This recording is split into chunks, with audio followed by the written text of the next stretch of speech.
La grande interview sur CNews et Europe 1, mon invité ce matin est la ministre de la Culture, également candidate à la mairie de Paris. C'est peu dire que la bataille s'annonce intense. Bonjour et bienvenue Rachida Dati. Bonjour Sonia Mabrouk. Merci de votre présence. Beaucoup de sujets à évoquer avec vous ce matin. En Iran, tout d'abord, les manifestations contre le régime des mollahs prennent de l'ampleur et sont réprimées dans le sang, avec aujourd'hui des exécutions par pendaison qui sont prévues. Alors que Donald Trump laisse planer la menace d'une intervention militaire, que le Moyen-Orient est en ébullition, que le monde s'enflamme avec de nombreux rassemblements, Emmanuel Macron a finalement réagi hier soir en condamnant, je cite, la violence d'État. Que répondez-vous à certains qui affirment que c'est trop peu, c'est trop tard? Pourquoi une telle prudence, une telle retenue? D'abord, vous l'avez dit, dans un Moyen-Orient et une région très inflammée, j'allais dire, et très inflammable. Et moi, je pense que ceux qui disent oui, faut agir tout de suite, faut tout faire, tout et n'importe quoi, on est dans les responsabilités. Ce sont des chefs d'État, ils agissent en responsabilité, ils font aussi des déclarations en responsabilité. Ce qui se passe en Iran est inacceptable, intolérable. J'allais dire, c'est un crime de masse. C'est une violence à l'aveugle que nous devons dénoncer et qui ne doit pas se poursuivre. Et évidemment, vous avez le chancelier allemand qui a pris position, le président français, et c'est une réalité, il faut prendre position. Je rappelle aussi que nous avons encore 2 otages évidemment en Iran, et tout ça doit se faire avec aussi beaucoup de, j'allais dire, de discernement. Malheureusement, on est obligé, nous avons aussi nos compatriotes qui sont retenus en Iran, et donc tout ça se fait en considération de tous ces éléments. Donc il faut condamner fermement. Et c'est pas parce que on fait une déclaration publique une seule fois qu'il n'y a pas d'action ou d'agissement ou de réaction ou évidemment des relations qui se tissent pour pouvoir évidemment enrayer, empêcher évidemment cette violence à l'aveugle. C'est une réalité. Et le combat, Rachida Dati, c'est aussi celui des Iraniennes, des femmes iraniennes qui se battent pour échapper aux joues des fondamentalistes religieux. Hier, à votre place, l'eurodéputée La France Insoumise, Manon Aubry, estimait que le voile... Alors, elle dit que le voile est un bout de tissu. Très vite par ce côté obscur et noir, c'est-à-dire que c'est arrivé à enfermer immédiatement les femmes. Les femmes sont toujours les premières victimes d'une dictature, d'une autocratie, de violence, j'allais dire, de ces meurtres. Ce sont les premières victimes. Et de dire que ce voile est un bout de tissu, je vais vous dire, y compris pour les femmes qui le portent en conscience, j'allais dire, pour certaines, elles disent en liberté, ça n'est pas un bout de tissu, c'est autre chose. C'est un symbole pour certains religieux, pour d'autres politiques. Et quand les deux sont combinés, c'est très dangereux. Et donc j'ai trouvé assez irresponsable cette déclaration de dire que c'est un bout de tissu. Ça n'est pas un bout de tissu. Ça emporte beaucoup de choses. D'ailleurs, quand vous avez face à vous une femme qui porte le voile, vous-même, dans votre comportement, vous n'avez pas le même que si c'était un bandeau ou un petit fichu sur la tête. Vous-même, vous n'avez pas la même attitude? Je n'ai pas la même. Quand je vais dire, je n'ai pas la même attitude parce que je sais qu'il y a un message qui est donné par cette personne quand elle est face à moi avec un foulard qui n'est pas qu'un bout de tissu. En tout cas, l'enlever en Iran, on sait malheureusement ce que ça conduit et ce que ça donne et soutien, on peut le dire, aux Iraniens et bien sûr, aux Iraniennes ce matin. On revient sur le plan strictement politique en France, Rachida Dati, tandis que la colère des agriculteurs ne faiblit pas. Des tracteurs sont prévus dans la capitale. La semaine s'annonce également compliquée sur le plan politique. Il y a 2 motions de censure, LFI et RN, sans compter les discussions sur le budget, toujours ardues. Emmanuel Macron a émis l'idée d'un haut commissariat à la diversité pour, dit-il, mobiliser les diasporas avec des figures telles que Christiane Taubira, Pape Ndiaye, Lilian Thuram, Najat Vallaud-Belkacem, Amel Bent. Nous qui pensions que la République était une et indivisible, que pensez-vous d'une telle initiative? À quoi elle renvoie? Alors, je n'ai pas été consultée sur ce sujet, donc je ne suis même pas au courant de cette initiative. Parce que ce qui se dit, moi je fais toujours très attention à ce qui sort et autres dans la presse. D'abord, soit c'est faux, soit ça peut être déformé. S'agissant d'un commissariat à la diversité, ça existait. Moi je me souviens sous Nicolas Sarkozy, avec le commissariat à la diversité, qui était présidé par Yazid Sabeg, qui a d'ailleurs fait long feu, et c'est très vite arrêté. Moi je veux dire, je n'y suis pas favorable. Regardez, Sonia, vous-même ou moi-même, est-ce que quelqu'un a une lecture ethnique de notre parcours? On a une autre lecture de nos parcours personnels. C'est grave, nous avons lui qui est le garant de l'universalisme. C'est pour ça, parce que ça a été décrit comme cela dans la presse. Est-ce que c'est pour ça quand vous voyez qui en fait partie? Non, parce que d'abord... Ils sont tous français d'abord. Non. Il n'a pas été créé. C'est une rumeur et c'est une phrase dans la presse. Si tel était le cas, qu'est-ce que vous diriez? Si vraiment je n'y suis pas favorable. On ne peut pas. Qu'il y ait des discriminations en France, oui. Qu'il y ait des inégalités en France, oui. C'est contre cela qu'il faut lutter. Moi, j'ai trop souffert. Rappelez-vous de l'arrivée de SOS Racisme dans certains quartiers. Le droit à la différence a créé beaucoup de dégâts. Le droit à la différence a été une manière d'exclure certains, de dire que finalement, vous n'êtes pas un citoyen français comme d'autres, et à part entière. Pouvez-vous le dire au président de la République? Mais bien sûr, mais je ne crois pas que ce soit dans son projet. En tout cas, moi, je n'ai pas été consultée. Et ce que j'ai lu dans la presse, je l'ai découvert comme vous-même. Est-ce que ça vous étonne de la part de quelqu'un qui avait dit qu'il n'y a pas une seule culture française, mais des cultures, qui parfois a un penchant pour le communautarisme et pas forcément l'universalisme? Alors c'est un procès d'intention? Plus nuancé que ça. Vous allez dire, je défends le président de la République parce que c'est le président que je suis ministre. Je suis plus libre que ça. Et la qualité qu'il a, c'est qu'il laisse une vraie liberté. Regardez sur ses ministres. Moi, j'ai été ministre. Je peux vous dire qu'on n'avait pas à prendre position sur le portefeuille d'un collègue du gouvernement. Là, tout le monde peut parler, dire ce qu'il veut sur le portefeuille du voisin, sur la politique nationale, internationale. Chacun dit ce qu'il veut. Nous, à l'époque, on ne fonctionnait pas comme ça. Donc, il laisse une vraie liberté en responsabilité à chacun. Si demain, il venait à me consulter sur ce sujet, je lui dirais ce que j'en pense. Vous lui direz quoi? Vous lui direz que la France, ce n'est pas l'exaltation des différences? Exactement. Moi, je trouve que on peut... je vous dis, il faut lutter contre les discriminations et les inégalités, de pouvoir donner un critère qui n'est pas objectif par rapport, pour faire une différence entre les individus, ça conduit au communautarisme, ça conduit au séparatisme. En préparant cela, Rachida Dati, j'ai trouvé une vidéo de vous-même il y a une dizaine d'années. Vous disiez, moi, je ne suis pas une icône de la diversité. Moi, ça veut rien dire. Je ne me revendique pas comme telle. Le critère, c'est le social, c'est la méritocratie, c'est le dépassement de soi. Je suppose que vous voulez être... Moi, je me souviens d'un débat que j'avais eu sur une émission qui s'appelle Europe Express, qui était animée par Christine Ockrent. Et j'avais un débat avec Krivine. Et il disait, oui, justement, ce droit à la différence. Et il disait, oui, il y a plus de discrimination vis-à-vis des basanés. Je le cite, vous pouvez retrouver l'émission. Vous voyez, ça me revient en mémoire. Et j'étais à côté de lui. Et donc, qui est une lutte contre les discriminations, c'est illégal, contre les inégalités, c'est mon combat depuis toujours. Et je lui ai posé la question, je lui ai dit, mais j'étais magistrat, hein, je lui ai dit, mais est-ce que vous me considérez comme une basanée ou pas une basanée? Parce qu'il disait mes amis basanés. Et il était très gêné. Et donc, il faut le comprendre, qu'il soit gêné, mais voilà, on en arrive à ça. On en arrive à ça. Est-ce que bientôt il y aura un haut commissariat au blanc alors?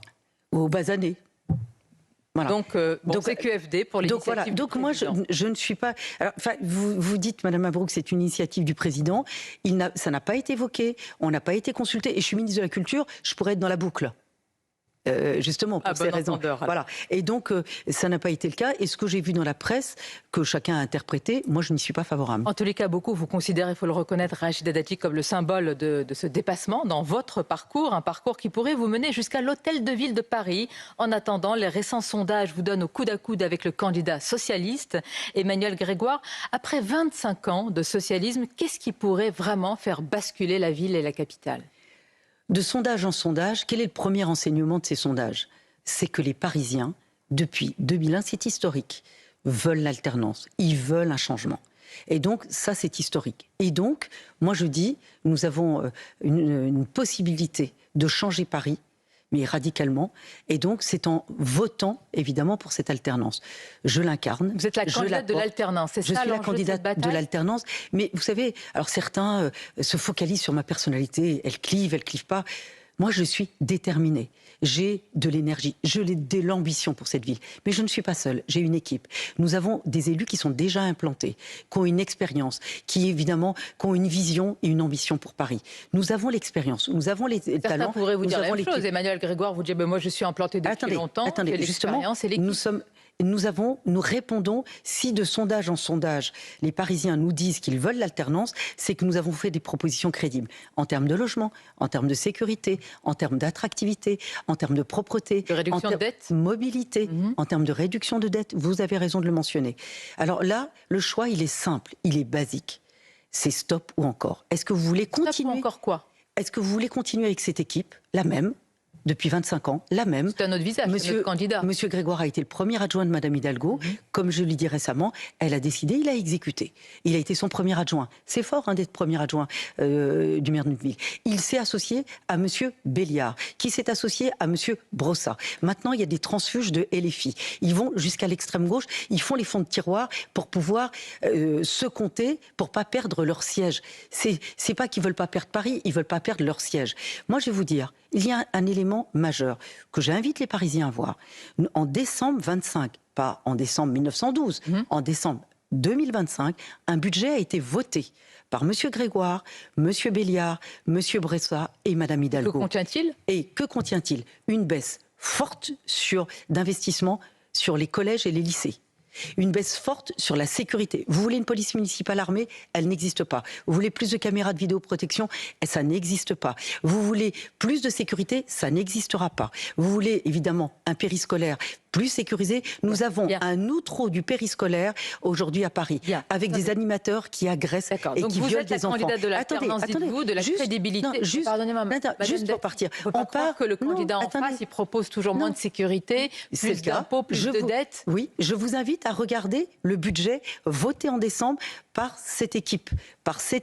Il y a 12 milliards de dettes.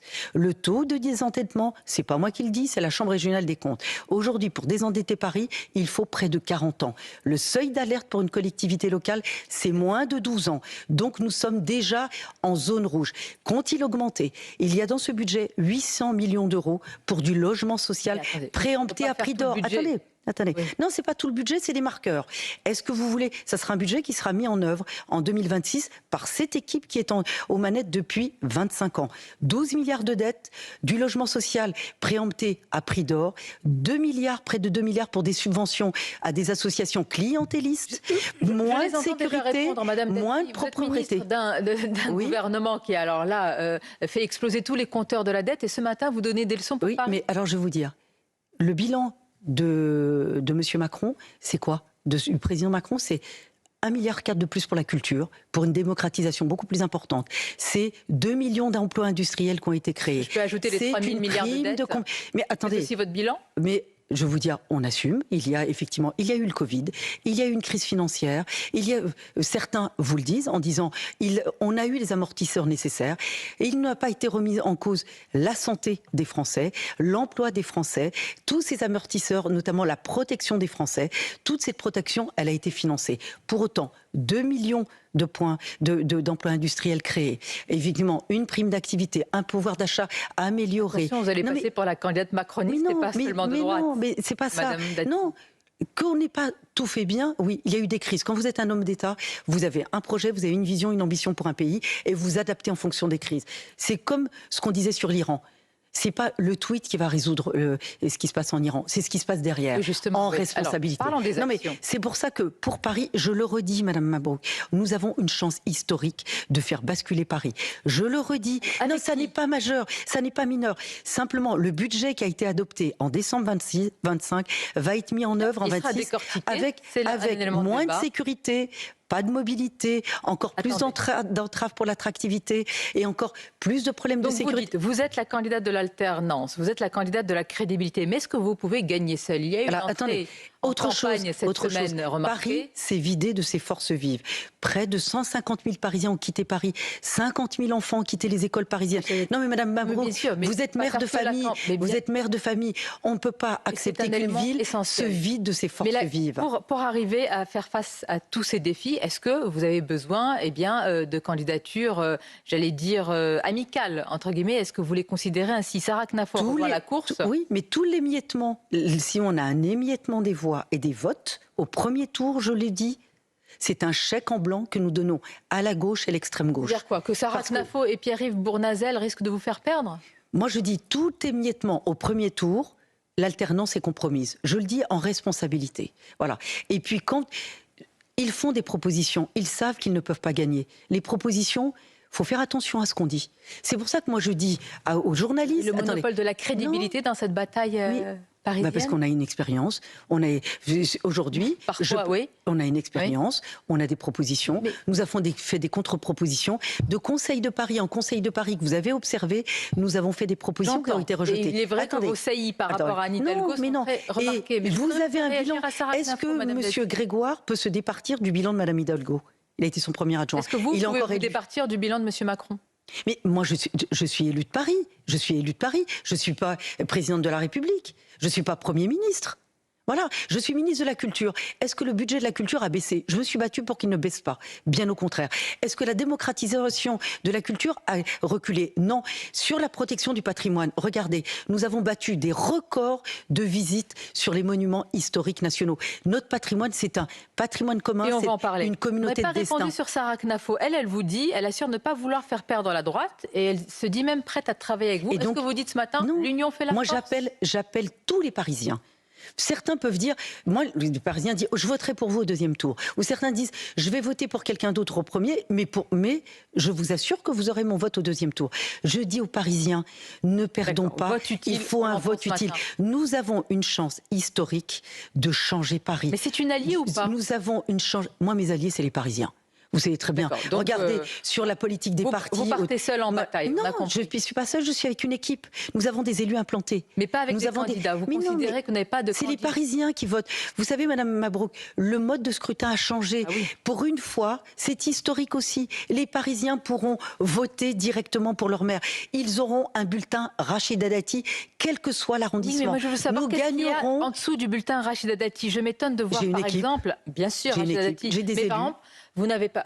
Donc, on a bien compris que vous dénoncez l'émiettement, mais vous n'avez pas de scrupule à échanger, lit-on dans la presse, vous allez nous confirmer si c'est le cas ou pas, avec Madame Sophia Chikirou, candidate de la France Insoumise, proche de Jean-Luc Mélenchon. Est-ce que vous avez noué une sorte de pacte de non-agression? Vous savez, Madame Chikirou, Monsieur Grégoire voulait la rallier. Elle n'a pas voulu. Donc, il me la renvoie. Mais moi, je ne suis pas à l'extrême gauche, ça ne vous a pas échappé. Voilà. Je ne suis pas LFI.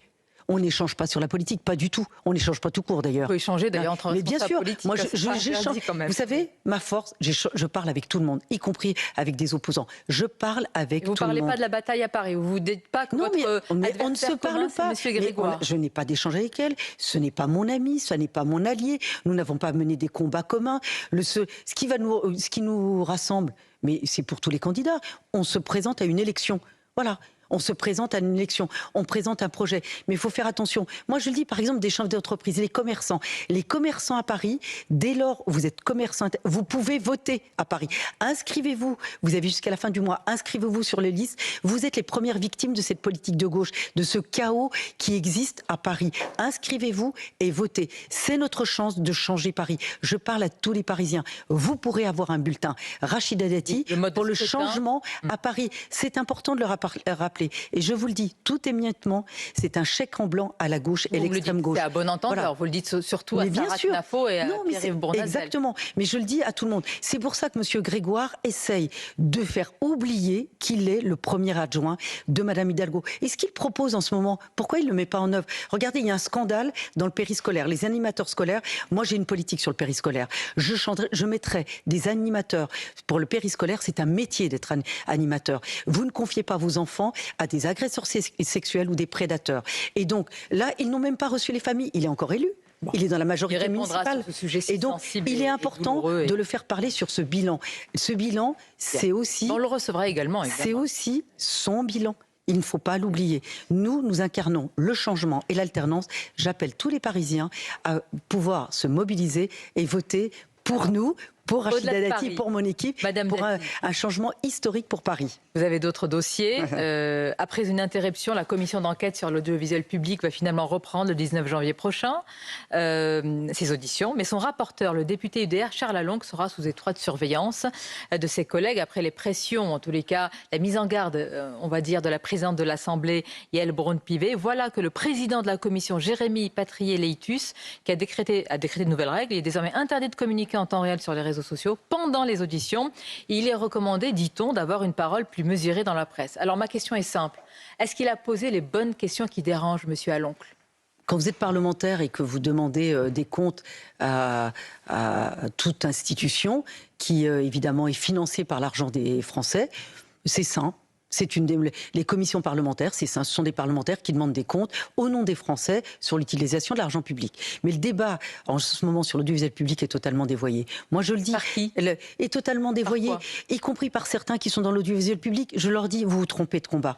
Moi, ma position a toujours été claire, sans être ministre de la Culture. Moi, mon parcours culturel, si je puis dire, et il a été fait grâce à l'audiovisuel public. Je veux que l'audiovisuel public reste fort et reste public. Et cette polémique de s'opposer, de se bagarrer avec les médias privés et tout, c'est une fausse querelle. Aujourd'hui, qu'est-ce qui est important? C'est d'avoir un audiovisuel public fort, renforcé, avec des moyens. C'est moi, grâce aussi au sénateur Vial. Attendez, bien sûr, c'est l'argent des Français. Attendez, pour finir. Grâce au sénateur Vial et au sénateur Lafont, j'ai sanctuarisé le financement de l'audiovisuel public, ce qui ne devait plus être le cas à compter du 1er janvier 2025. Et donc, c'est important de le rappeler. Il faut que les forces soient rassemblées, mieux organisées, avec une stratégie plus cohérente, qui s'adresse à tous les Français, que cet audiovisuel soit pluraliste et qu'il soit financé. Représentatif des Français, financé, transparent. Et pour ça, est-ce qu'il faut remettre des pièces comme celles qui ont été demandées, notamment par le député Charles Lalonde, comme les contrats de société de production, comme ceux de Nagui et d'autres? Est-ce qu'on peut disséquer le budget production de France Télévisions? Vous savez, c'est légitime pour le ministère de la Culture a une tutelle, on demande des comptes, ça nous remonte. Il est légitime que la représentation nationale demande évidemment où va l'argent des Français dans le financement de programmes de production. Par exemple, Radio France est plus intégrée, France Télévisions sous-traite beaucoup plus sur des maisons de production. C'est une autre manière de gérer leur production, que chacun puisse évidemment en transparence fournir les éléments demandés par la représentation nationale. Moi, ça me semble tout à fait légitime et sain. Rachida Dati, vous permettez 3 questions vraiment courtes, si vous pouvez amener des réponses tout aussi courtes. Hier, le Louvre était fermé pour cause de grève, faute d'avancées suffisantes dans les négociations engagées avec le ministère de la Culture, apportent les syndicats. Est-ce qu'on va venir au bout de cette grève et de tout ce qui a secoué surtout le Louvre? D'abord, je rappelle que les opérateurs culturels, un opérateur comme le Louvre, c'est un établissement autonome. Le ministère de la Culture n'est pas en gestion directe du musée du Louvre. Il y a effectivement un problème de gouvernance, il y a un problème évidemment de responsabilité, et simplement aujourd'hui, moi je suis en direct, je reçois les syndicats, les organisations syndicales qui ont des préoccupations et des revendications qui sont légitimes, elles le savent parce que je les reçois, et donc évidemment nous allons prendre nos responsabilités très prochainement. Pour conclure, procès de Marine Le Pen en appel. La présidente du Rassemblement national risque l'inéligibilité. Les magistrats, dont Rémi Heitz, affirment que les magistrats dans cette affaire agissent en totale indépendance et que ce n'est pas un procès politique. Il a raison? Oui, non? Moi, ce que je veux vous dire, il ne faut pas instrumentaliser la justice à des fins politiques. Je vous le dis. Et je le dis avec beaucoup de distance. Avec des affaires à venir en septembre. Non, moi j'ai ce contrat Renault qui ne concerne pas de l'argent public. C'est un contrat privé, de droit privé. Et donc, moi, je m'en expliquerai. J'ai aucune difficulté là-dessus. Moi-même, je suis magistrat, statutairement. Je dis simplement, faisons attention à l'instrumentalisation de la justice. Cette institution est trop noble pour pouvoir l'instrumentaliser à des fins politiques, pour ne pas dire politiciennes, ou pour éliminer des candidats à des élections, et notamment à l'élection suprême. Et en fait, les 200 ans du Figaro, la ministre de la Culture a forcément un lien, évidemment, et la responsable politique étroit avec le Figaro. Vous avez même dit qu'entre vous et le Figaro, c'est du sérieux, rappelant une phrase il y a quelques années. J'imagine que ça remonte au début de votre parcours politique. Moi, j'ai fait une petite vidéo pour eux, pour le Figaro. Le Figaro a changé ma vie. Parce que, comme vous le savez, j'ai été aide-soignante de nuit pendant près de 6 ans. Et il y avait une salle de soins où il y avait des journaux, il y avait un Figaro. Et dans ce Figaro, j'ai trouvé une interview de Alma Chalandon. Et ce qui m'avait interpellée, c'était son prénom. J'ai lu l'interview. 6 mois plus tard, je l'ai rencontré. Il a changé ma vie. Donc voilà. Paix à son âme, pensez à Catherine Ney. Et puis pour le Figaro, Alexis Brézé, Vincent Trémollet, toute l'équipe, évidemment. Nous serons ce soir aux 200 ans. Effectivement. Et demain, Europe 1, matinale spéciale depuis le Grand Palais. Merci, Madame la Ministre. Merci à vous, Madame Rachida Dati. Merci.